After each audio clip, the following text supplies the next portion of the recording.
खींचो जरा उसको, क्यों चलाता है? आने से पहले खींच दिया करो।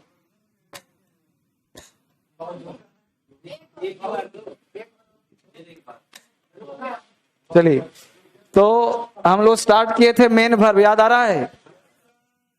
मेन वर्ब स्टार्ट किए थे और मेन वर्ब में हम लोगों ने पढ़ा था रेगुलर और इरेगुलर, ट्रांजिटिव, इनट्रांजिटिव। बोलो, किसी बच्चे को ट्रांजिटिव इनट्रांजिटिव में समस्या है? नहीं है। किसी बच्चे को रेगुलर इरेगुलर में समस्या है? नहीं है। तो काफी तेजी से हम लोग आगे सीख रहे हैं, बढ़ रहे हैं। और पढ़ने रेगुलर वाला क्या लिस्ट दूंगा? पूरा डिक्शनरी भरा पड़ा है, पूरा डिक्शनरी मार्केट से खरीद लेना। सेकंड थर्ड अलग अलग होगा, उसमें पूरा आपके पास टेंस का किताब मिला होगा, उसमें पूरा लिस्ट होगा। और क्यों किताब में नहीं दिखेगा तुमको? चलो वापस आ जाओ, क्लास स्टार्ट करो। पहले वो कैब से स्टार्ट हुआ क्लास, देखिए वो कैब N33, आज N32 पूछना है।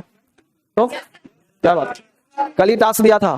तो N33 का पहला वर्ड है इंटीग्रेशन, है ना। इंटीग्रेशन का मतलब होता है एकीकरण करना। इंटीग्रेशन मतलब एकीकृत कर देना। तो इंटीग्रेशन क्या कर लो, इंट्रीनेशन। नेशन में जब एंट्री करते हैं तो क्या होता है? एकीकृत होता है, एकीकृत करना। इंटीग्रेशन, इंट्रीनेशन, एकीकृत करना। पॉन, पॉन का मतलब होता है गिरवी रखना। पॉन का मतलब गिरवी रखना। पॉन, गिरवी का मतलब होता है किसी चीज को किसी के अंदर बॉन्ड करना, आराम से रखना, ठीक है। तो पॉन का मतलब गिरवी रखना, कोई सामान किसी के यहाँ रख देना को पॉन कहते हैं। तो पॉन को याद कैसे करें? पॉन को याद करो, पान। पान खाते हैं लोग, पान खाना भी एक नशा होता है। हाँ, तो पान खाने में लोग अपने घर तक गिरवी रख देते हैं। दारू पीने वाले तो लोग, दारू पीला क्या करता है?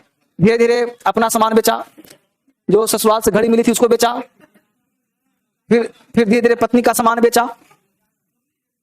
पत्नी को ही बेच देता है। माँ बाप देखा नहीं तुम लोग? माँ बाप देखा नहीं है? तो नशा भी एक जुआ ही टाइप का होता है, जिसको लत लगी होती है वो हारता चला जाता है, लाइफ को भी रास्ते में हार जाता है। तो उसी को कहते हैं पॉन। पॉन का मतलब होता है गिरवी रखना। तो पान खाने के चक्कर में क्या किया लोगों ने? गिरवी रख दिया। नेक्स्ट वर्ड है प्रेसिएंट। प्रेसिएंट का मतलब होता है भविष्य या ज्ञानी। प्रेसिएंट मतलब भविष्य ज्ञानी। प्रेसिएंट को याद कर लो, प्री संत। संत लोग भविष्य वक्ता होते हैं। प्रेसिएंट, प्री संत, जो संत लोग होते हैं, पूरा संत जो क्या करते हैं? भविष्य वक्ता होते हैं, परसेप्टिव होते हैं। ब्रिशल कहते हैं गुस्से से भर जाना। ब्रिशल, गुस्सा आ जाना, गुस्से से भर जाना, ब्रिशल कहलाता है। ब्रिशल को याद कर लो, ब्रश। ब्रश कर लो, गुस्सा न कर लो। कभी कभी सुबह सुबह लोग गुस्सा कर देते हैं, तो लोग क्या करते हैं? पहले ब्रश कर लो, कुछ खा पी लो, गुस्सा मत करो, ठीक है। तो ब्रिशल मतलब गुस्से से भर जाना। नेक्स्ट वर्ड है रफल्ड। रफल्ड का मतलब होता है अस्त व्यस्त। रफल्ड मतलब अस्त व्यस्त होना। रफल्ड हो गया, झालरदार हो गया, अस्त व्यस्त हो गया। तो रफल्ड का मतलब होता है अस्त व्यस्त, झालरदार। रफल्ड, सारा काम रफ हो रहा है, रफ कर रहे हो, यानी कि रफल्ड है। सप्लीकेंट का मतलब होता है निवेदक।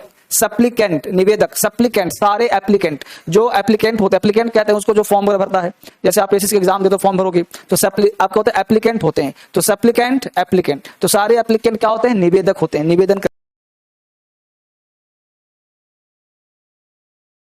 फंसाना, चारा डालना, आकर्षित करना। बेट, बेट, लोग बात करके फंसाने का प्रयास करते हैं, अच्छा अच्छा बोलते हैं। तो बेट, बात, बात करके क्या करते हैं? पटा लेते हैं, फंसा लेते हैं। नेक्स्ट वर्ड है जुबिलेशन। जुबिलेशन कहते हैं उल्लास को। उल्लास को जुबिलेशन कहते हैं। जुबिलेशन, उल्लास, हर्षित, हंसी खुशी। जुबिलेशन को याद कर लो, जब रिलेशन, जब रिलेशन अच्छा होता है तो मन में उल्लास और हर्षित होता ही रहता है। नेक्स्ट वर्ड है इंकर। इंकर का मतलब उत्तरदायी होना, अपने ऊपर लेना। इंकर, जब केजरीवाल पे इंक डला था तो उसका जिम्मेदारी खुद केजरीवाल ही था। तो इंकर, इंक कर, अपने ऊपर इंक ले लिया, जिम्मेदारी खुद लिया। ब्रुक का मतलब बर्दाश्त करना, सहना या झेलना। ब्रुक याद कर लो, बुक, इस किताब को झेलना बहुत मुश्किल होगा। तो ब्रुक, झेलना, बर्दाश्त करना। ब्रुक, सहना, झेलना, ठीक है। चलो मेरे साथ बोलो, इंटीग्रेशन, इंटीग्रेशन, एकीकरण। इंटीग्रेशन, एकीकरण। पॉन, गिरवी रखना। पॉन, पान खाने के चक्कर में गिरवी रखना। प्रेसिएंट, भविष्य ज्ञानी। प्रेसिएंट, भविष्य वक्ता। ब्रिशल, गुस्से से भरना। ब्रिशल, गुस्से से भर जाना। रफल्ड, अस्त व्यस्त। रफल्ड, रफ काम, अस्त व्यस्त। रफल्ड, अस्त व्यस्त। सप्लीकेंट, निवेदक। सप्लीकेंट, निवेदक। बेट, बेट, फंसाना। बेट, चारा डालना। बेट, फंसाना। जुबिलेशन, उल्लास। जुबिलेशन, हर्षित।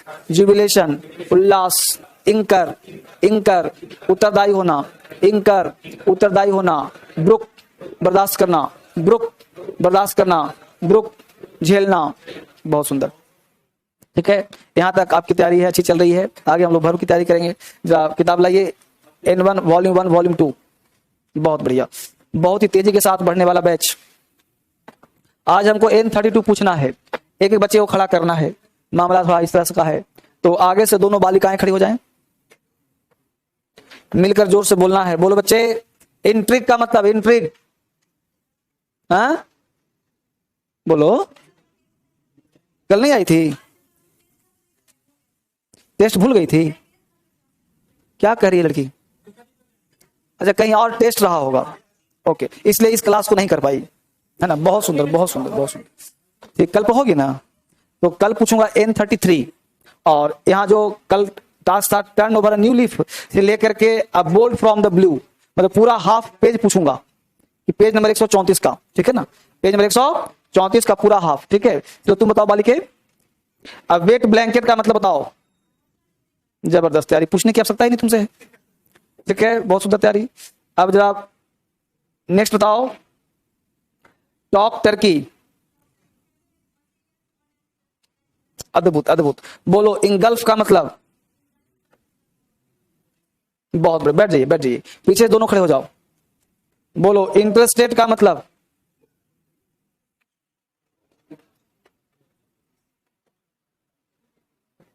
इंटरस्टेट क्यों नहीं आया था? हैं? गांव चला गया था? हम भी गांव चले गए थे, नहीं आए हम।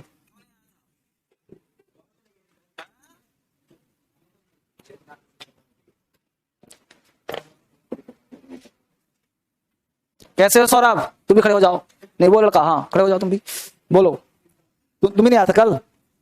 बोलो प्ले द फील्ड। हाँ,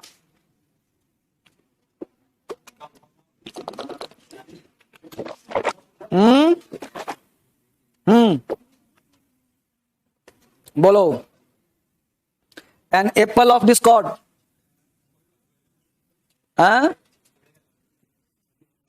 with open arms.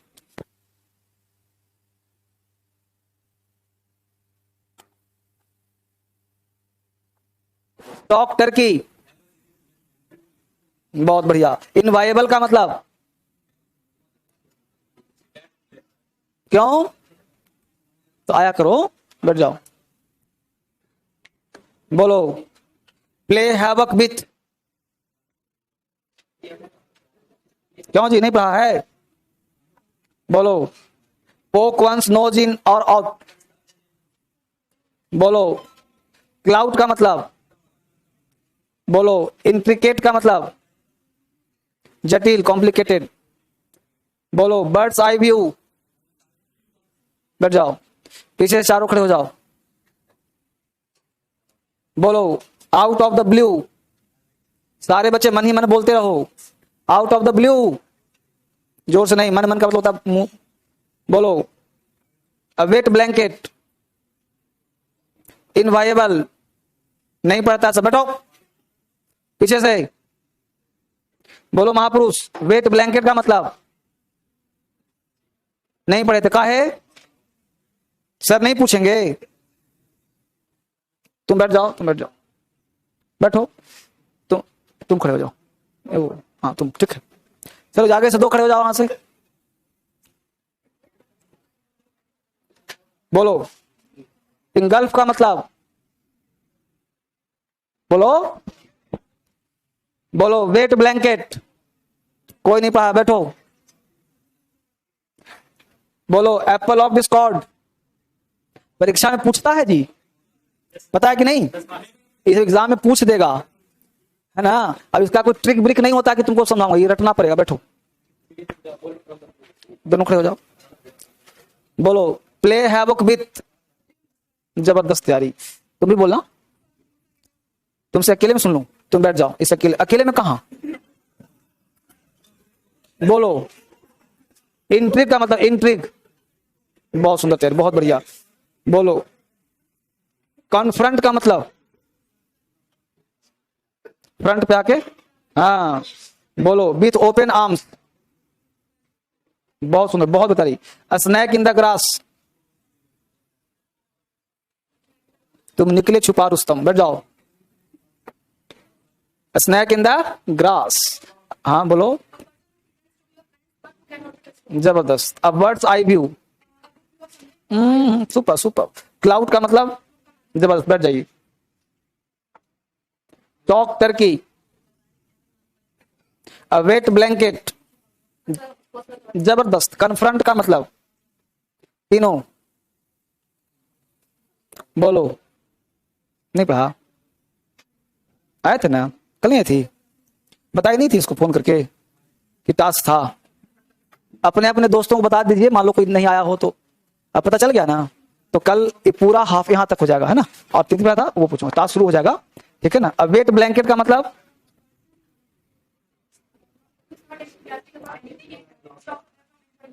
Turn over a new leaf. चलो बैठ जाओ, 5-3 खड़े हो जाओ, बोलो। प्ले द फील्ड, नहीं पढ़ा, मास्क खोल के मारूंगा, समझा कि नहीं।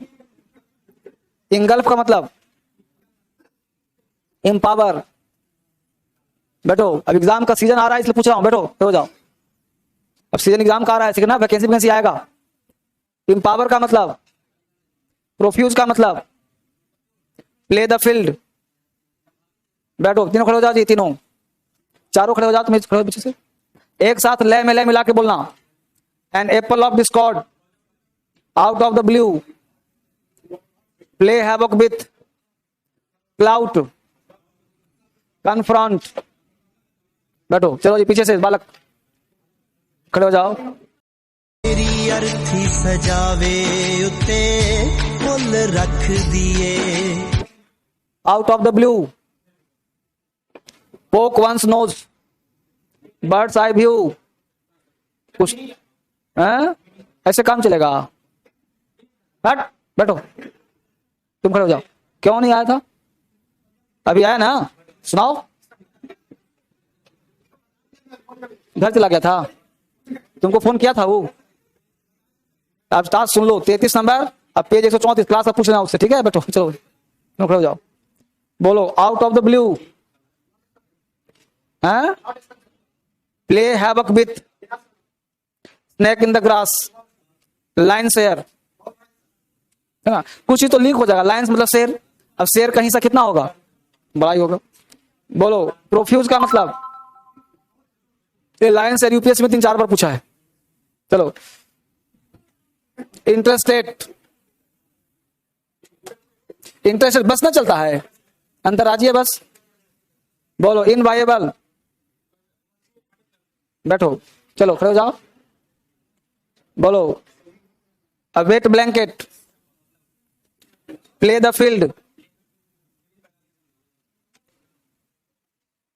Play havoc with, cloud, interested. चलो जी तुम दोनों खड़े हो जाओ। होमली, इंटरेस्टेड, इंट्रिकेट, बैठ जाओ। तो बढ़िया से पढ़िए, सारे बच्चों की तैयारी बहुत अच्छी चल रही है, ठीक है, गुड परफॉर्मेंस। ये वो कैब एक प्रेशर में याद होता है। एक्चुअली वो कैबलरी मैं छोड़ दूंगा ना तो याद नहीं करोगे, तुम पढ़ोगे नहीं। वो कैब जब कोई पूछने वाला हो तो मजा आता है सुनाने का भी और मजा आता है पढ़ने का भी। इसलिए वो कैबलरी पूछने से शर्माइए नहीं, घबराइए नहीं। ये आपके हित में पूछा जा रहा है, मेरे लिए तो टाइम वेस्टिंग है, लेकिन ये पूछ रहा हूं आपके हित में और आपके फायदे के लिए पूछा जा रहा है, ठीक है। तो इसको खास ध्यान रखें, तो आपके हित और आपके फायदे के लिए ही काम किया जा रहा है, ठीक है ना। चलिए, तो मुझे उम्मीद है कि आप सारे बच्चे तैयारी करके आएंगे। वो कैब के डर से कोई भागेगा नहीं क्लास छोड़ करके, समझा। और ना कोई परेशान होगा कि सर क्यों पूछ रहे हैं। एक बार की वाकया ये थी कि ऐसे ही मैं थोड़ा सख्त ज्यादा था, अब सख्त कम रहता हूं। पहले एक एक बच्चे से पूछता था और क्लास की टाइमिंग 2.5 घंटे थी, आधे घंटे पौन घंटे का वो कैब पूछने का काम होता था। एक एक बच्चे को पूरा हालत खराब कर देता पूछ के। उस बैच में बच्चे कांपते थे मेरे से और याद करके आना उनकी मजबूरी होती थी। तो एक लड़का ऑफिस में आके मेरे से बड़े प्यार से नंबर ले लिया, अपना पर्सनल नंबर, और ले लिया। फिर बात आई गई होगी 10 दिन बाद मेरे को एक अनजान नंबर से कॉल किया। तो कॉल किया कि सर मैं आपका एक शुभचिंतक बोल रहा हूं। तो मुझे क्या पता कौन बोल रहा है। हम बोला कौन बोल रहा है बताओ। तो बोला नहीं सर मैं नाम नहीं बताऊंगा, लेकिन आपके लिए लड़के क्या क्या बोलते हैं पता है आपको? हमें क्या बोलते हैं बेटा? तो बड़ा सर गंदा गंदा बोलते हैं। हमें क्यों बोलते हैं? तो कहते हैं कि फालतू का वोकैब पूछते रहते हैं, अननेसेसरी काम करते रहते हैं, हमारा टाइम पढ़ने का मन हो चाहे पढ़ने का मन ना हो, सर वोकैब क्यों पूछते रहते हैं? हम उनको पैसा दे दिए, मेरी मर्जी पढ़े चाहे ना पढ़े। ये बात हमको समझ में आ गई, मुझे लगा सही बात है। लेकिन मुझे लगा कि लड़का पैसा दिया है, 90% बच्चा तो पढ़ना चाहता है, लेकिन उसको मन नहीं लगता, तो उसको यहाँ पे कम से कम मन तो लगाऊं, कोई पूछने वाला नहीं, कम से कम पूछूं तो कम से कम। तो मैं पूछा तेरा नाम क्या है? तो बोला कि सर नाम क्या, ऐसे ही तुम्हारा शुभचिंतक है तो मैं तेरा शुभचिंतक हूं। तो उसको लगा कि इतने बच्चे में कौन पहचानेगा, उसका नाम था सुरेंद्र। सुरेंद्र सुरेंद्र बहुत पहले का बच्चा था, नाम इसलिए याद है कि फोकस में था, सुरेंद्र सुरेंद्र। पकड़ा गया वो, अब फंस गया चक्कर में। तो हम जाकर ऑफिस से पहले उसको नाम जो है देखिए सुरेंद्र नाम का कौन सा लड़का है, फिर उसका हम फोटो देखे। ठीक, फोटो देखने के बाद क्लास में आते ही धीरे धीरे पूछते, उसको चापे खड़ा किए, हम कि बता इसका है, इसका। तो सच्चाई ये था कि वो एक दिन पढ़ा नहीं था, वो अपने लिए बोला था, वो अपने लिए बोला था। फिर क्लास में ही उसको चापा गया बढ़िया से, हम कि ये सिस्टम तुम बना के रखे हो। लिया, कान पकड़ा, बोला कि अब सर रिजल्ट लेके ही दिखाऊंगा, और रिजल्ट उसका हुआ भी, 6 में हुआ उसका। तो कई घटनाएं होती हैं, बात ये सब ध्यान रखा जाता है। दूसरा वाक्य ये है कि लाइन से पूछता था, ऐसे इसका हुआ, इसका हुआ, इसका हुआ, इसका हुआ। तो ऐसे ही पता है कि वहां के बाद फिर यहां आएगा।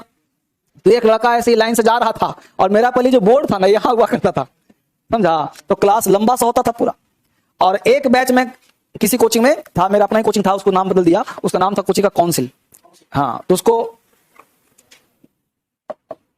नाम सुना तुम लोग? दिल्ली में ही था, बंद हो गया, साल 1.5 साल चलाया था, मेरे कोचिंग था। तो उसमें मैथ तब चलता था, जो संस्कृति कोचिंग नहीं खोला इस वाला, तो उसका टीचर है कुमार गौरव। तो कुमार गौरव थे, हम थे, धे कोचिंग के थे, विनय जी थे, सब मिलकर के काउंसिल स्टार्ट किया गया था। तो वहां पे हम लोगों ने कहा, तो वहां भी हॉल बड़ा सा था, 500 बच्चे थे वहां, तो बच्चे सब थे आईएएस वाले। तो ऐसी बोर्ड यहाँ और ऐसी पिलर वहां भी था सेम। तो ऐसी पिलर के पास बच्चा हट्टा कट्ठा मोटा हरियाणा का बैठा हुआ था, टाइट एकदम। तो अब वो कैब यहाँ से पूछते हुए वहां जा रहा है।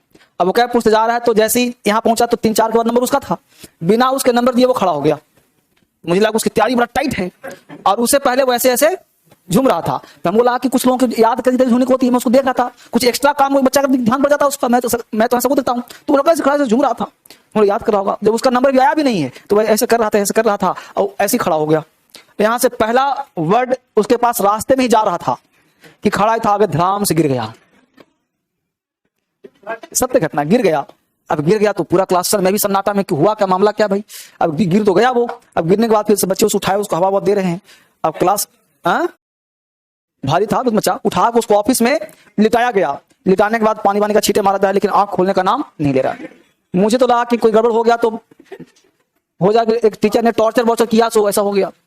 लेकिन एक संभावना थी कि मैं उसे कमजोर ही लग रहा था, तो ये था कि टीचर मारा तो नहीं होगा उसको, लेकिन अंदर से डर बहुत था मेरे को कि क्या मामला, क्या होगा, गिर गया क्या होगा स्थिति। फिर उसके बाद ऑफिस में पूरा बढ़िया से उसको दिया गया। क्लास डिस्टर्ब, क्लास हुआ नहीं। मुझे क्या इलाज किया जाए, बगल में मोदी डॉक्टर थे, उनको उठाया बुलाया गया, क्या मामला है, बोला कि कुछ भी हो, इंजेक्शन दिया करके आंख खोलने का नाम, आंख ऐसे दबाए रखा, ऐसी पंखा झले जा रहा है। तो फिर जो है मुझे दिमाग में आया कि एक पावर ऑफ कॉन्शियस माइंड होता है, तो मैं उसके कान पे बस बैठा, बोला वो कैब नहीं पूछूंगा। और ये राइम को राइम की तरह दोहराता रहा, तुमसे वो कैब कभी नहीं पूछा जाएगा, किसी बैच में वो कैब नहीं पूछा जाएगा। है, बहुत सारे शपथ उसको दिलाया गया बंद आंखों में। तो उसको 5-7 मिनट बाद धीरे धीरे आंखें खोला। उसके बाद जो है करीब 6 महीने तक वो कैब किसी बैच से पूछा नहीं गया। मुझे लगा कि लड़का मर जाएगा तो क्या मैं पूछूं, नौकरी अपने बल पे ले लेगा, पड़ेगा तो कम से कम। फिर धीरे धीरे हिम्मत करके 2-4 बच्चों के साथ पूछना शुरू किया। पहले मैं पूरा लाइन से पूछता था, अब एक एक करके कभी मैं पूछता ही नहीं। उस दिन के बाद क्या पता कम से कम गिर जाए तो क्या हो जाएगा। अब सब 3-4 रहेगा तो संभाल लेगा आपस में, है कि नहीं। ये सत्य घटना है। इसलिए तुम लोग ध्यान रखना, अगर किसी को ऐसा चक्कर वगैरह आए तो घबरा नहीं, बैठे रहना, बोला सर मामला कुछ गंभीर है, नहीं पूछूंगा तुमसे, लेकिन गिर मत करना। खैर एनीवे, लेकिन वो क्या पूछा जाएगा, ये सर्तिया बात है। तो आप लोग पढ़ के आइए, चाहे गिरे चाहे बजे, उसे मतलब नहीं है, पूछा जाएगा, पढ़ाई पर ध्यान दीजिए, ठीक है। चलिए वापिस आइए। चलिए, तो हम लोगों ने पढ़ा था ट्रांजिटिव और इनट्रांजिटिव, 2 तरह का वर्ब होता है, और काफी इंटरेस्टिंग भी पढ़ा था आपने, रटने की आवश्यकता नहीं है। ये समझ में आ गया सबको? चलिए, हाँ एग्जाम्पल नहीं हुआ था, एग्जाम्पल लिख लीजिए।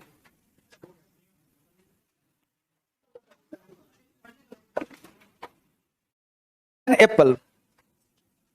अब आपको पता है यहां पे शी क्या है बेटा, इट्स क्या है, एप्पल क्या है, शी क्या है, हर्ट्स क्या है, मी क्या है, दे क्या है, ब्रेक ऑल द प्लेट्स,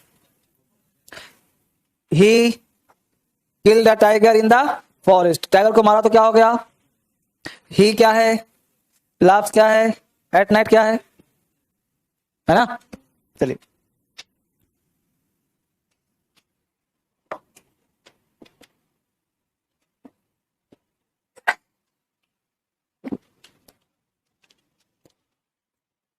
तो ये था ट्रांजिटिव और इनट्रांजिटिव वर्ब।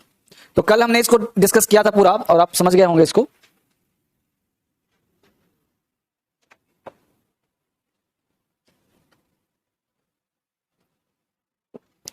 सबको लिखने दो।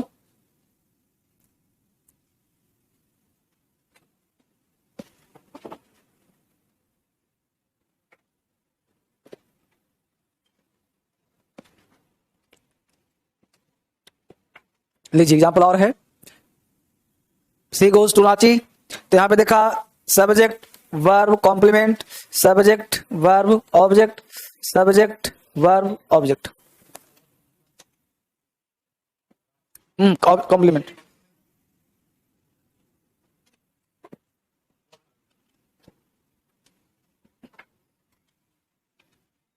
ट्रांजिटिव इनट्रांजिटिव,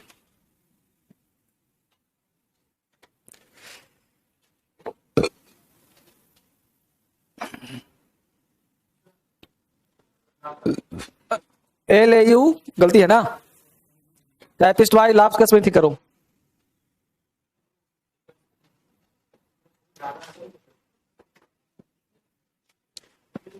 ऊपर सही है, ठीक है आगे बढ़े। बहुत बढ़िया, तो यहां तक बात समझ में कल आ गया था। अगला जो कॉन्सेप्ट है वो है फाइनाइट और इनफाइनाइट का।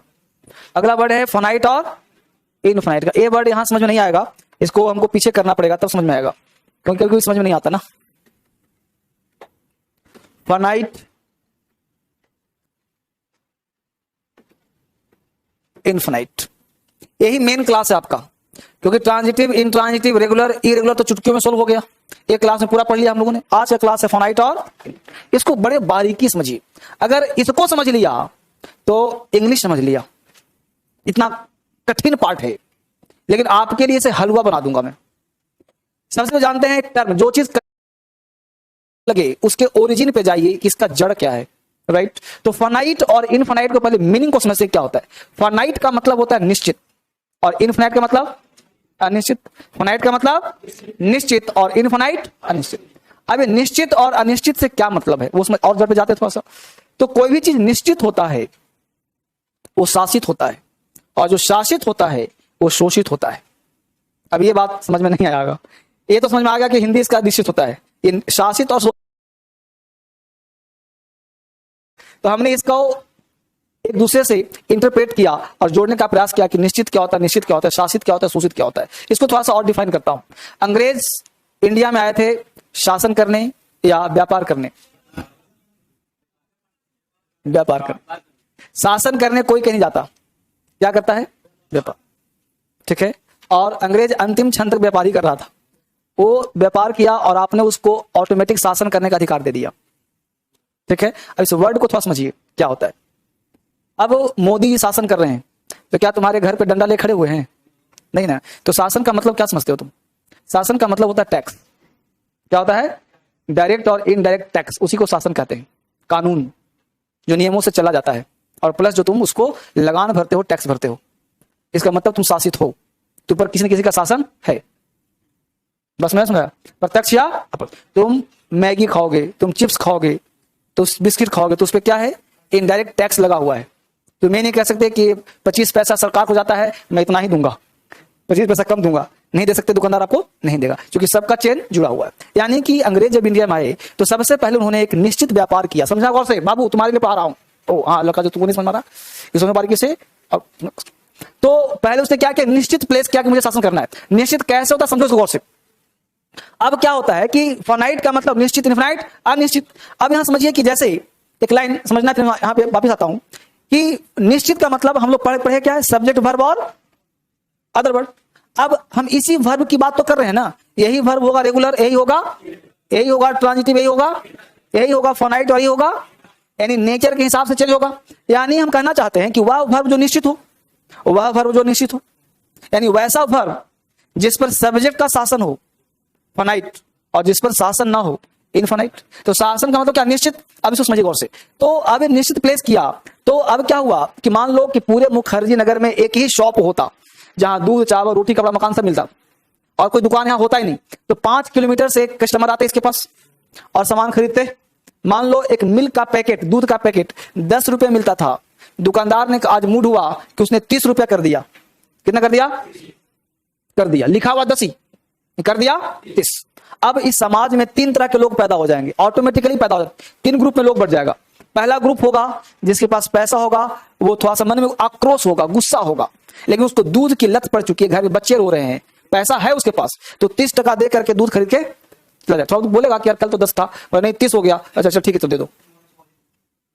दूसरा होगा, उसके मन में गुस्सा होगा, लेकिन दुकानदार से दोस्ती करना चाहेगा कि भाई देख अगले 5 किलोमीटर जाता नहीं, तुम्हारे यहाँ आता हूँ, लोगों को कस्टमर लाता हूँ, यार मेरे लिए कर दे। तो दुकानदार कहा कि चलो कोई तू 25 दे देना।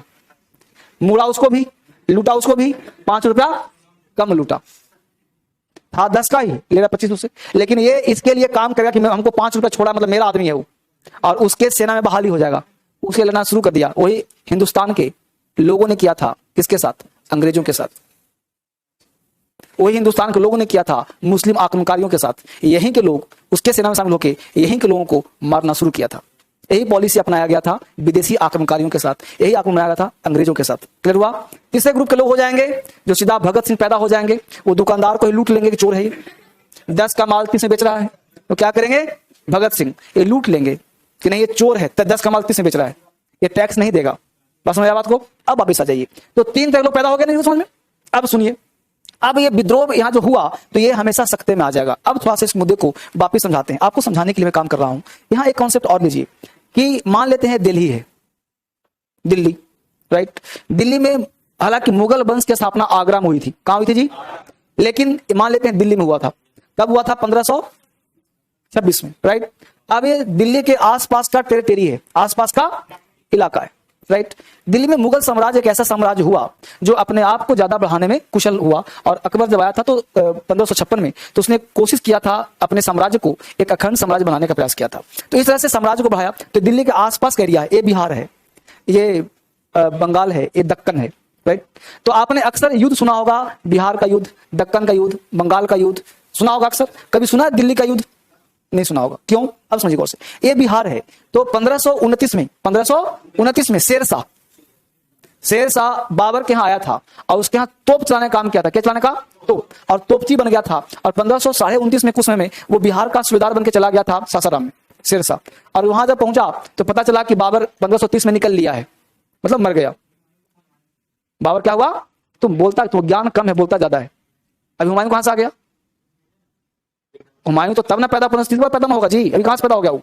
तो 1530 में बाबर क्या हुआ? निकल लिया। उसके बाद हुमायूं आता है। तो हुमायूं एक नंबर का शराब, कबाब, सुरा, सुंदरी में डूबा हुआ इंसान था। कौन? हुमायूं। हुमायूं जो था वो किसी काम का इंसान नहीं था। ये बात किसको पता था? शेरशाह को। तो हुमायूं ने कहा कि मैं तुम पर आक्रमण करूंगा, नहीं तो मेरी सत्ता स्वीकार करो। किसको? शेरशाह को। ये मैं सोचना मैं जीएस पढ़ा रहा हूं, वापिस लाऊंगा अंग्रेजी पे। तो शेरशाह सूरी जो है आक्रमण नहीं किया, इसने कहा कि मेरी सत्ता स्वीकार करो। ये बोला कि नहीं मैं स्वतंत्र हो जाऊंगा। तो सारे राज्य हो गए थे स्वतंत्र, लेकिन हुमायूं नल्ला। लेकिन 1 साल, 2 साल, 4 साल बीत गया। तो 1500 अंत में 38-39 में ये आक्रमण करने का प्रयास किया। कौन? हुमायूं ने। किस पर? शेरशाह पर। तो शेरशाह इधर से आकर के इसको थप्पड़ लप्पड़ पीट पाट के देश से भगा दिया और 1540 में सूरी वंश की स्थापना कर दिया आगरा में। सूरी वंश की, ठीक है। स्थापना जब सूरी वंश का हो गया तो सूरी वंश की स्थापना के बाद आराम से शासन हो गया।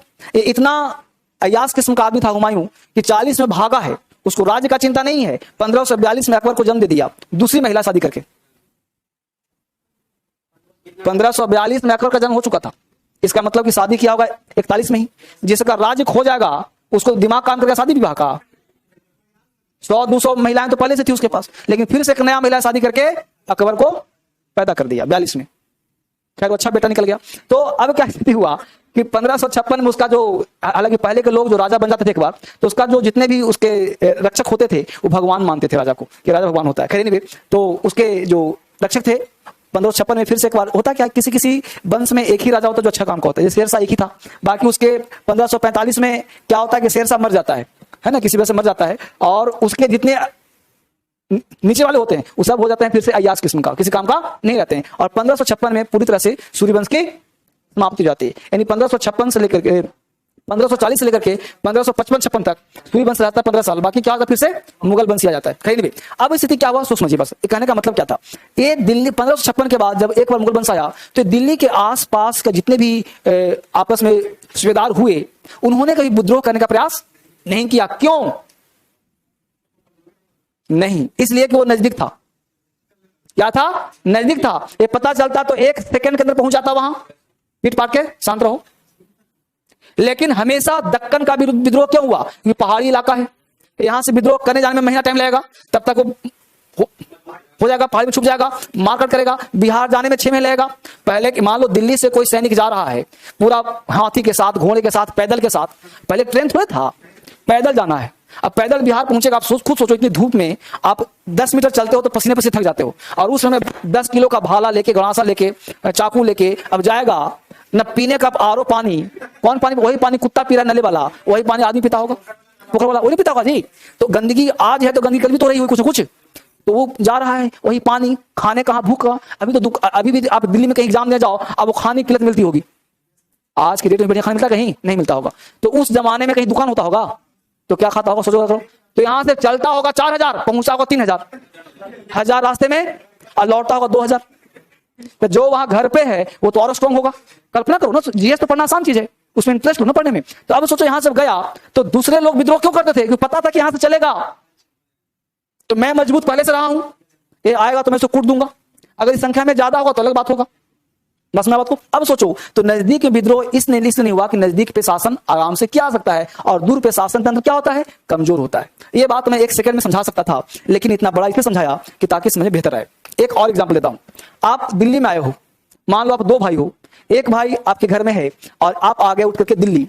आप जब दिल्ली में आ गए तो पिताजी ने रात में 11 बजे फोन किया, रात में 11 बजे फोन किया, और आप थे 9 से 12 सिनेमा हॉल में। अब 11 बजे ठीक बहुत बढ़िया सीन आया हुआ था, हॉल में बढ़िया सीन आया हुआ था, और आप उस सीन देख रहे थे। पापा कॉल बज गया, फोन चाप को, हो कहां से बुढ़ा आ गया, फोन चाप के निकले बाहर। हाँ पापा क्या कर रहा है बेटा? ग्रुप डिस्कशन कर रहा हूं, जीडी चल रहा है, रखिए सब छूट रहा है जीडी। बाप समझा कि बेटा पढ़ रहा है, ठीक बेटा पढ़ाई करो, जाओ। आप फोन चाप के फट से आते हैं, फिर से लग जाते हैं। क्यों ऐसा किया आपने? क्योंकि आपको पता है डिस्टेंस है, शासन क्या है? ढीला है। और आपका जो भाई है, ये बाप सुबह उठता होगा तो 2 तमेचा, रात को लेट से आया तो 2 झाप, उठते सोते और दिन भर में कितनी बार निकलता होगा रामायण महाभारत। तो बच्चा तड़पता होगा कब मैं भी दिल्ली जाऊं। समझ पा इस बात को? यानी कि हमेशा पिट रहा है, बात सुने या न सुने उसको बात सुनना है, कुछ करे चाहे न करे बात सुनना है। खाते हुए 2 बात, उठते हुए 2 बात, है कि नहीं? ये सत्य घटना है कि नहीं है? तो ये घटना सत्य है, तो इस घटना पे आप चलते हो। देख ना कैसे मानोगे, मैं भी होली में गया था, 4 बात सुन के आया हूं।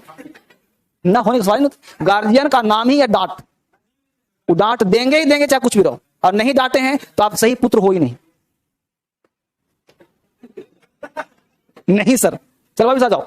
अब कुल मिला के बात ये हुआ, दो गौर सुनाओ। सब्जेक्ट है जी, वर्ब है जी, डॉट डॉट डॉट वर्ब है, मान लो कल्पना करो। तो सब्जेक्ट के नजदीक यही है कि नहीं है? तो सब्जेक्ट के नजदीक जो भी वर्ब होगा उस पर शासन होगा कि नहीं होगा? होगा, तय बात है। ये विद्रोह कभी करेगा, और ये दूर है कि नहीं है तो ये विद्रोह कर सकता है। यानी कि दुनिया का कोई भी वर्ब अगर सब्जेक्ट के सबसे नजदीक होगा वो निश्चित रूप से फाइनाइट होगा। फाइनाइट मतलब निश्चित होगा, यानी सब्जेक्ट हमेशा निश्चित को लेगा, शासन होगा इस पर। यानी वैसा कोई भी वर्ब जिस पर सब्जेक्ट का शासन हो उसे क्या कहेंगे, और जिस पर शासन ना हो क्या होगा? Infinite verb. ये बात समझा? यानी कि फाइनाइट रटने की जरूरत है। दुनिया का कोई भी वर्ब जो सब्जेक्ट के नजदीक हो उसे क्या कहेंगे, और जो दूर हो उसे क्या कहेंगे। इसलिए फाइनाइट का कोई लिस्ट नहीं हो सकता। यानी आप याद करोगे फाइनाइट है, किताब में कहीं लिखा मिल जाए फाइनाइट वर्ब का लिस्ट है, तो तुम पागलों की तरह क्यों याद कर रहे हो?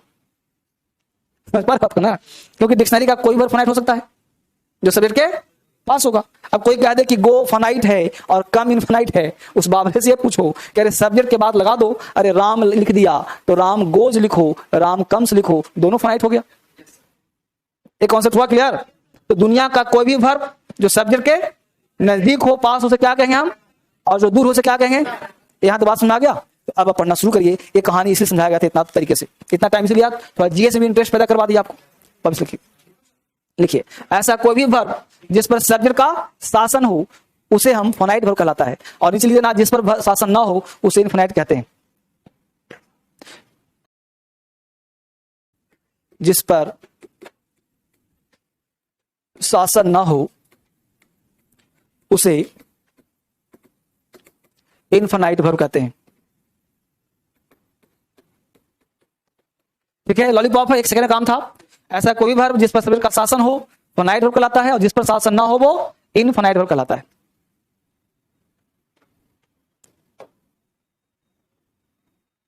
आजीवन आपको याद रहे इसलिए इतना कहानी सुनाया, क्योंकि हर बच्चा इसको रटता है, सीखता नहीं है।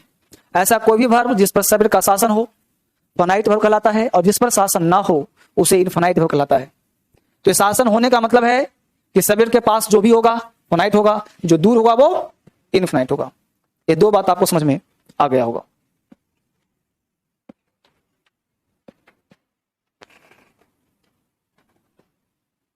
ठीक है, अब ये बात अभी सिर्फ लिखना है ऊपर में, रूल 1 में लिखना अभी।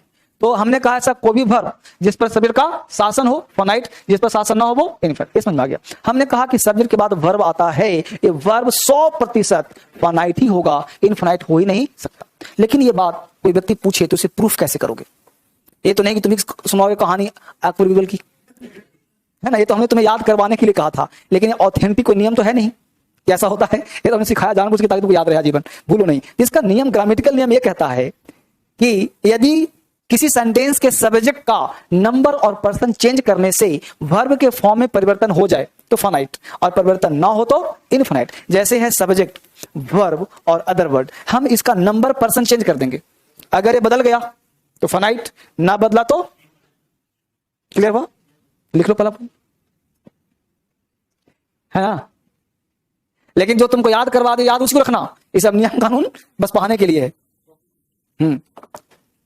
यदि किसी सेंटेंस के सब्जेक्ट का नंबर और पर्सन बदलने से वर्ब के फॉर्म में किसी भी प्रकार का परिवर्तन होता है तो उसे हम फाइनाइट वर्ब कहते हैं, और परिवर्तन ना हो तो उसे हम इनफाइनाइट वर्ब कहते हैं।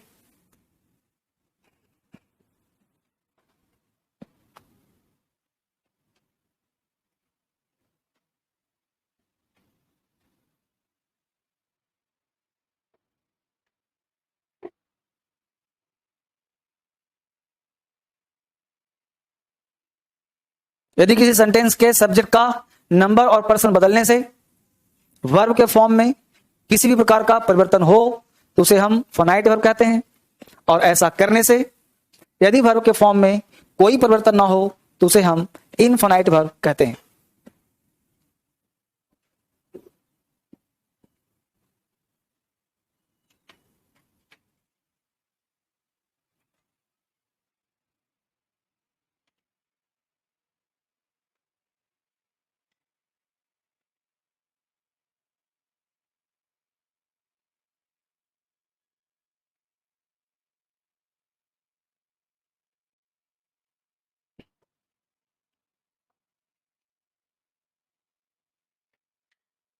ठीक है, तो हमने कहा कि इसका नंबर पर्सन चेंज कर दो तो फाइनाइट, बदल जाए तो, और ना बदले तो चेक करेंगे आगे कि चेंज होता है कि नहीं होता है, सब चेंज दिखाएंगे आपको। लेकिन जो नियम दिया उसको फॉलो करना, जो भी पास होगा बदलेगा ही बदलेगा। क्लियर हुआ? पॉइंट नंबर 2 कहता है कि भाई इससे अगर पता ना चल पाए तो क्या करोगे? तो कह रहा है यदि किसी सेंटेंस के टेंस को बदलने से, मान लो प्रेजेंट का है तो पास्ट कर दिया, तो टेंस बदलने से वर्ब के फॉर्म परिवर्तन हो जाए तो, ना हो तो, सिंपल सी लिख लो इसको भी। हाँ लिखा तो है नीचे देखो, यदि किसी सेंटेंस के टेंस बदलने से वर्ब के फॉर्म में किसी भी प्रकार का परिवर्तन होता है तो उसे हम फाइनाइट वर्ब कहते हैं, और यदि ऐसा करने से वर्ब के फॉर्म में कोई परिवर्तन ना हो तो उसे हम इनफाइनाइट वर्ब कहते हैं।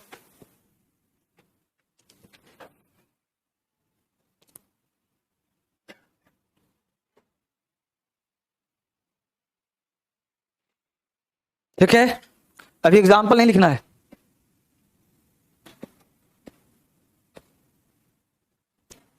अभी एग्जाम्पल नहीं लिखना है।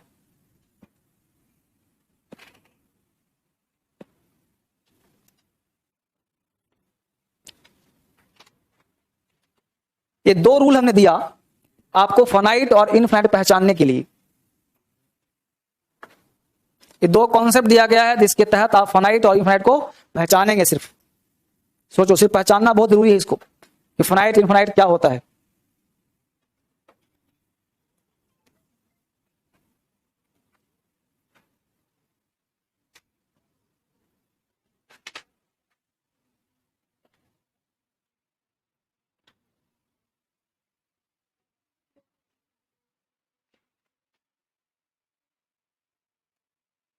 बोलो, सब्जेक्ट होगा ना? हाँ, हो सकता है। हाँ, तो फॉरेस्ट हो गया, कॉम्प्लीमेंट हो गया, कॉम्प्लीमेंट हो गया, बिल्कुल। उतार लिया यहां तक? एग्जाम्पल नहीं लिखना है अभी, ठीक है? चलो, एग्जाम्पल यहां नहीं उतारना, एग्जाम्पल यहां लिखना है। देखिए, एग्जाम्पल को यहां समझिए। एग्जाम्पल पहला है, जैसे मैं बीच में लिख रहा हूं तो अभी बीच में लिखना, ऊपर जगह छोड़ना, नीचे जगह छोड़ना। एग्जाम्पल दिया हमने, he goes to market to buy some books. Example दिया, एक एग्जाम्पल है। अब यहां पे देखिए दो वर्ब है, एक है बाय और एक है, ये दोनों वर्ब है कि नहीं है? अब आपको पता है कि फाइनाइट और इनफाइनाइट है, बट अकॉर्डिंग टू ग्रामर हम चेक करेंगे कि वाकई है कि नहीं। चेक करते हैं, देखते हैं। तो पहला रूल क्या कहा है? नजदीक वाला छोड़ दो, वो तो मेरा व्यवहारिक ज्ञान था। जो ग्रामर दिया, जो किताब कहता है, उसको साथ चेक करते हैं। देखो, वो तो मैंने सिखाया इसलिए कि तुम समझ लो, किताब सब मत पढ़ो, लेकिन अकॉर्डिंग टू ग्रामर का चलना हो तो तुम कैसे चलोगे, राइट? तो हमने कहा कि सब्जेक्ट का नंबर पर्सन, तो सब्जेक्ट कौन है? चेंज किया, क्या किया? क्या चेंज किया? नंबर और पर्सन। तो ही कौन सा पर्सन का है? Third person singular number. तो या तो चेंज कर सकते हो सेकंड पर्सन, या तो फर्स्ट पर्सन। तो तुम जो कहो चेंज कर देता हूं, या तो यू कर दो, या तो आई कर दो। ये नहीं कर सकते हो जी, वी कर दो, ये नहीं कर सकते हो। तो नंबर पर्सन चेंज हुआ कि नहीं हुआ? अब बोलो, गोज ऊपर जाएगा तो आई यू के साथ गोज हुआ कि गो होगा? बोलो, हलचल हुआ कि नहीं हुआ? तो हलचल हुआ, तो इसका नाम क्या हो जाएगा? टू टू बाय सम। अब देखो यहां पे बाय में कोई चेंज हुआ, इसका मतलब ये होगा इनफाइनाइट वर्ब। यानी पहला पॉइंट क्लियर हुआ कि नंबर पर्सन चेंज करने से जो वर्ब बदल जाए वो फाइनाइट, जो ना बदले वो। तो यहां तक बात समझ आ गया। रूल नंबर 3 कहा कि उसको चेंज करिए, टेंस को बदल दीजिए। टेंस को ही, तो बोलिए प्रेजेंट टेंस है कि नहीं? पास्ट कर दिया। तो ही, बोलिए गोज का वेंट हुआ कि नहीं हुआ? इसका मतलब कौन सा है? फाइनाइट हो गया। तो he went to buy some books, इसका मतलब इसका नाम होगा इन। हाँ, अब उतार लो। वहां पे एग्जाम्पल थोड़ा सा उल्टा लिखा हुआ था, 1 2 3, तो समझ में नहीं आता आपको। यहाँ पे एग्जाम्पल एक ही है, वहां पे एक ही है, 3 कर दिया है, 1 का 3 बनाया हुआ है। अब बोलो, किसको समझ में नहीं आया? तो कुल मिला के जो समझाया था वो सही था ना? इस सब्जेक्ट के पास दुनिया का कोई वर्ब वो फाइनाइट ही हो सकता है, और जो दूर होगा सब इनफाइनाइट होगा।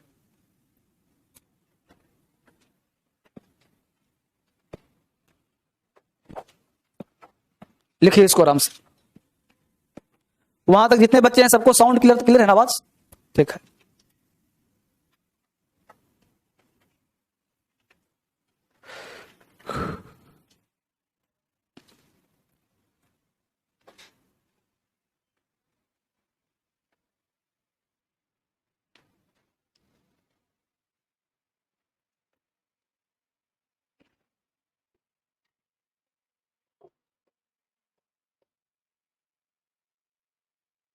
ठीक है बच्चे, उतार यहां तक?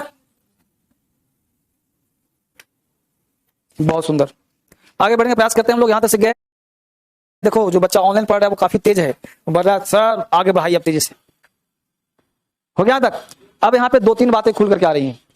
पहली बात खुल के आ रहा है कि एक सेंटेंस, सुनिए गौर से जो स्टेटमेंट दूंगा, एक सेंटेंस में 2 मेन वर्ब नहीं आ सकता। यानी एक सेंटेंस में 2 फाइनाइट वर्ब, फाइनाइट वर्ब को ही हम मेन वर्ब कहते हैं। डिक्शनरी के सारे वर्ब को फाइनाइट वर्ब कहते हैं। यानी एक सेंटेंस में 2 फाइनाइट वर्ब, यानी 2 मेन वर्ब, यानी कि वर्ब एक ही हो सकता है और इसमें वर्ब एक ही है, सिर्फ यही वर्ब है। तो फिर सर ये क्या है, वर्ब नहीं है? तो ध्यान देना, एक राजा के 2 बेटा, एक ओसामा एक ओबामा।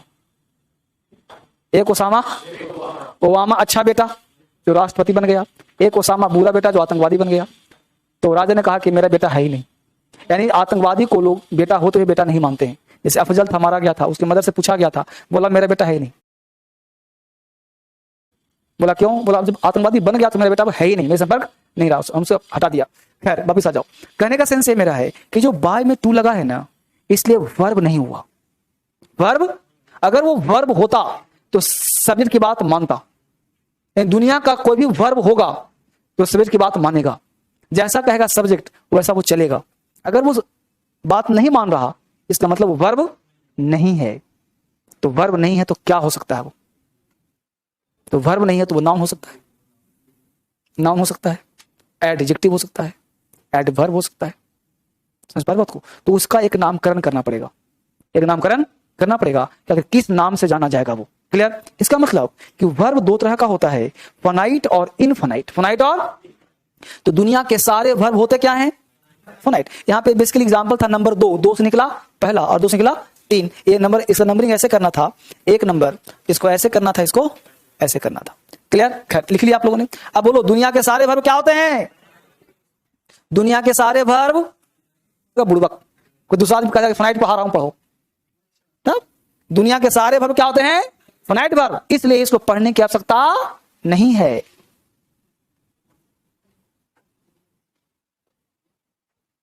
इसको पढ़े जाने की जरूरत, जब सारा वर्ब ही फाइनाइट तो क्या पढ़ा जाएगा जी? कोई ऐसा जो सारा चीज फाइनाइट ही है तो क्या पढ़ा जाए फिर? समझ बात को? यानी कि इस पर कंट्रोल करने की आवश्यकता, ये कंट्रोल्ड है पूरा। क्लियर हुआ? अब पढ़ने की आवश्यकता क्या है? Non finite. तो लेटिव बनाओ, non finite form of the verb, जो कंट्रोल में नहीं है, इसको ना पढ़ेंगे। Non finite form of the verb. अरे एक ही बात है, फाइनाइट इन लगा दो तो नेगेटिव, नन लगा दो तो नेगेटिव। अरे फाइनाइट में इन लगा दिया इनफाइनाइट, फाइनाइट में नॉन लगा दिया नॉन फाइनाइट। नॉन मतलब नहीं, इन मतलब ही नहीं। समझ गया? अरे घर का नाम पप्पू, यहां का नाम सुहेल, तो क्या लिखा? Non finite form of the verb. समझ गए? तो non finite form of the verb, non finite form. तो देयर आर 3 मेंबर्स, यानी नॉन फाइनाइट का एक जाति हो गया पूरा जो विद्रोही किस्म का है। तो there are 3 members in the family of non finite form of the verb. कितने मेंबर हैं जी? 3 मेंबर। किसके? यानी ये वर्ब नहीं है, वर्ब के चैप्टर में शामिल है, घर से जुदा हो गया है। नहीं तो बिहार में अलग फैमिली बंटवारा होता है, चाचा में होता है ना, वही देखो अंग्रेजी में भी होता है। उसका कहना था कि सिर्फ बिहार में नहीं, सब जगह, अंग्रेजी में भी। तो non finite form of the verb, तो there are 3 members in the family of non finite form of the verb. तो कौन सा है? इन्फिनिटिव्स, जेरेंड और पार्टिसिपल। उसको 3 नाम से जाना जाता है, इन्फिनिटिव्स, जेरेंड और participle. There are 3 members in the family of non finite form of the verb. Infinitives, gerund और, नीचे करिए, नीचे लिखिए, बड़े प्यार से पढ़िए। इस बैच को पढ़ा नहीं रहा हूं मैं, इस बैच को सिखा रहा हूं। There are 3 members in the family of non-finite form of the verb. एक का नाम है infinitives, दूसरे का नाम है gerund और तीसरे का नाम है participle। ठीक है? participle ऊपर करूं। अब infinitive का पहचान क्या है जी?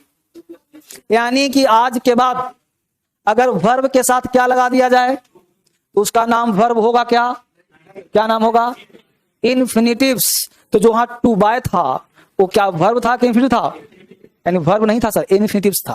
यानी आज के बाद अगर कहीं 2+1 दिखा मिल जाए तो उसका नाम वर्ब मत बोलना। क्या बोलना? जैसे आप तुम बोलते हो आई वांट टू गो, तो आई क्या है? वांट क्या है? टू गो क्या हो गया? बन क्या गया? ऑब्जेक्ट। यानी इन्फिनिटिव वर्ब होता तो एक सेंटेंस में 2 वर्ब नहीं हो सकता ना, इसलिए टू लगा करके हम नाउन बना दिए और वही नाउन का नया नाम हो गया इन्फिनिटिव्स। ये पढ़ाऊंगा आगे, फिलहाल क्या हो गया? इन्फिनिटिव्स। एग्जाम्पल नहीं है, कभी आ जाओ। तो पहला नाम क्या हुआ? दूसरा नाम पहचान, पार्टिसिपल। अब पार्टिसिपल भी 3 है। 3 देखो, नॉन फाइनाइट का 3 बेटा, इन्फिनिटिव, जेरेंट पार्टिसिपल, फिर बेटा का बेटा, 3 बेटा। ये सब पैदा नहीं कर पाया, इसका 3 बेटा। तो पार्टिसिपल का 3 हुआ ना, प्रेजेंट पार्टिसिपल, पास्ट पार्टिसिपल और परफेक्ट पार्टिसिपल। समझा? अब प्रेजेंट पार्टिसिपल पहचान क्या है? पास्ट पार्टिसिपल का, परफेक्ट का having plus V3, having V3। पहले यहां तक लिखो, बात करता हूं आगे। ये सब टर्म बस याद रखना। इन्फिनिटिव्स, जेरेंट, पार्टिसिपल। पार्टिसिपल 3 तरह का, प्रेजेंट पार्टिसिपल, पास्ट पार्टिसिपल और परफेक्ट पार्टिसिपल, है ना? प्रेजेंट पार्टिसिपल, पास्ट पार्टिसिपल और परफेक्ट पार्टिसिपल। बहुत बढ़िया तैयारी। अब तुमको दिमाग ये काम, सही काम किया तुम्हारा सर। पहला दिमाग काम किया sir, gerund V1 plus ING और present participle V1 plus ING। और एक मैं हेल्प कर देता हूं, Ram is going to market, वही तो V1 प्लस ING है, हाँ? हो ना? तो Ram is going to market, तो सर वो गोइंग भी तो V4 है, यह भी V4 है। तो सर ये वाला गोइंग प्रेजेंट पार्टिसिपल है कि जेरेंट है? तो मैं कहूंगा ना तो जेरेंट है ना प्रेजेंट पार्टिसिपल है। इसे कहते हैं fourth form of the verb. तो फिर 3 तरह का हुआ कि नहीं हुआ? यानी इसमें झमेला ज्यादा है, लोचा है। एक V3 यहां है और एक V3 मिलेगा, Ram has gone to market, gone, वहां V3 मिलेगा। तो इसमें कोई लोचा नहीं है। जहां भी टू लगा दो इन्फिनिटिव्स, जहां भी हैविंग V3 लगा दो, यानी हैविंग के साथ V3 होगा। तो इसको पहचान लूंगा सर, इसको भी पहचान लूंगा सर, लेकिन यहां समस्या है सर, और यहां भी थोड़ा समस्या है सर। तो पढ़ाइएगा बाद में, पहले इसका सॉल्यूशन बताइए और इसको सोच के रखना। इस पर चर्चा कल किया जाएगा। इस पे हम लोगों को चलना पड़ेगा सर्वे करने। इसमें सर्वे होगा तब समझ में आएगा। इतना आसान काम नहीं, लड़की पूछ दी तो आसान समझते इसको। इसमें सर्वे करना पड़ेगा और पूरा सर्वे करके निकालना पड़ेगा कि आखिर अंतर क्या है। समझ बात को ना? तो कल हम पढ़ेंगे, बाद में पहले क्या करेंगे? सर्वे करेंगे, तब पढ़ेंगे आगे। ठीक है? तो आज इतना ही।